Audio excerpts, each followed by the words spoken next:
আচ্ছা, কখনো কি ভেবে দেখছো যে বেলুনকে কেন রোদে রাখলে তা ফেটে যায়? কিংবা চিপসের প্যাকেট কেন এত ফুলা থাকে? কিংবা আবহাওয়াবিদরা কীভাবে আবহাওয়ার পূর্বাভাস দেন? শীতের দিন আমাদের ত্বক কেন রুক্ষ হয়ে যায়? আমাদের ঠোঁট কেন ফেটে যায়? কিংবা শীতের শীতের দিন গাছের পাতা কেন ঝরে যায়? এছাড়াও গ্রীষ্মকালের তুলনায় শীতকালে আমাদের কাপড় দ্রুত শুকায়। যে হট এয়ার বেলুন আছে এইগুলো কিভাবে আকাশে ওড়ে?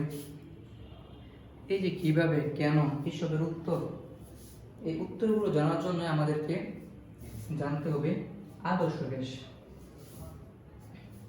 এগুলোর জন্য আমাদের জানতে হবে কি আদর্শ গ্যাস। এখন আদর্শ গ্যাস পড়ার জন্য আমাদের আগে দরকার তাপগতীয় চলক। তাপগতীয় চলক কি কি? তিনটা তাপগতীয় চলক আছে। তাপগতীয় চলক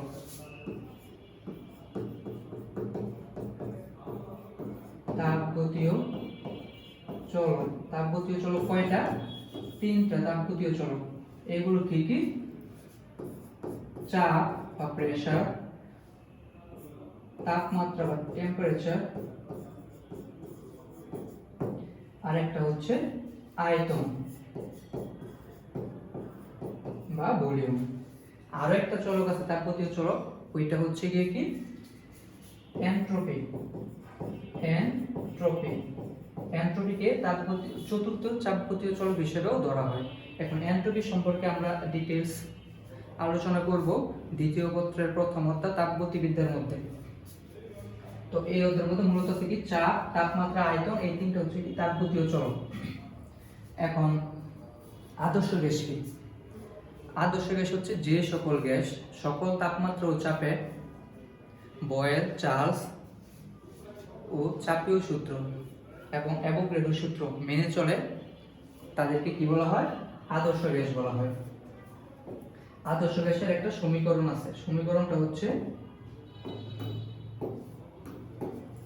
আদর্শ গ্যাসের একটা সমীকরণ হচ্ছে কি PV = nRT।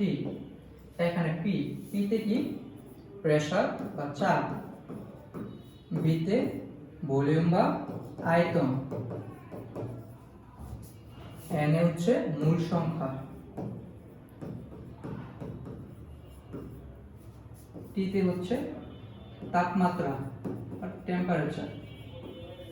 এই তাপমাত্রা হবে কি পরম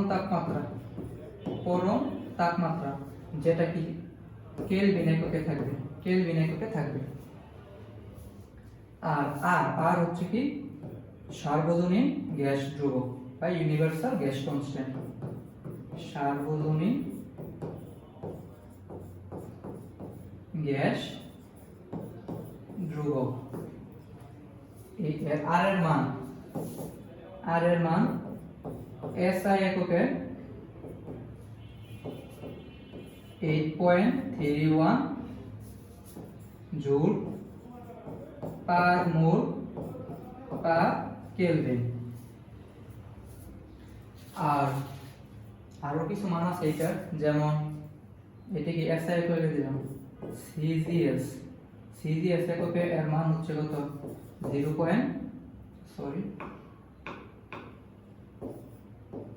8.314 into 10⁷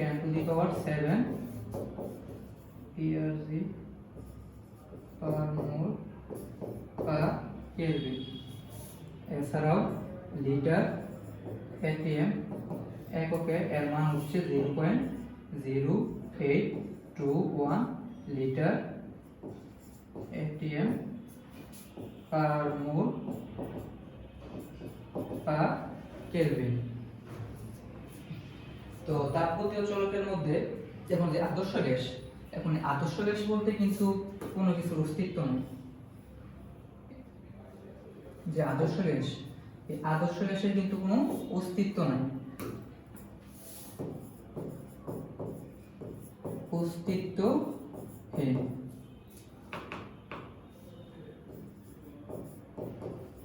তো এখন যে আদর্শ গ্যাসের অস্তিত্বহীন, তাহলে আমরা আদর্শ গ্যাস কেন করব? তো যে সকল বাস্তব গ্যাস আছে, বাস্তব গ্যাসগুলো কি কি? বাস্তব গ্যাস বা রিয়েল গ্যাস, এগুলো ধরলাম অক্সিজেন, নাইট্রোজেন ইত্যাদি ইত্যাদি বাস্তব গ্যাস আছে। তো এই সকল গ্যাস ভিন্ন ভিন্ন তাপমাত্রায় ভিন্ন ভিন্ন আচরণ প্রদর্শন করে। এই যে এদের ভিন্ন ভিন্ন আচরণ প্রদর্শন করে, এখন এদের আচরণগুলো স্টাডি করার জন্য আমাদেরকে একটা রেফারেন্স হিসেবে কোনো একটা কিছুকে ধরে নিতে হবে। সেই কোন একটা কিছুই হচ্ছে আদর্শ গ্যাস বা আইডিয়াল গ্যাস।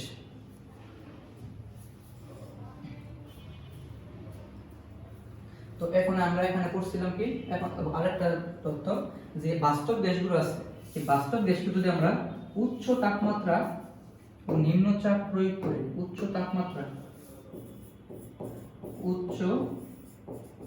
তাপমাত্রা ও নিম্ন চাপ, এই উচ্চ তাপমাত্রা ও নিম্ন চাপে এই বাস্তব গ্যাসগুলোকে কি করে আদর্শ গ্যাসের ন্যায় আচরণ করে, আদর্শ গ্যাসের ন্যায় আচরণ করে।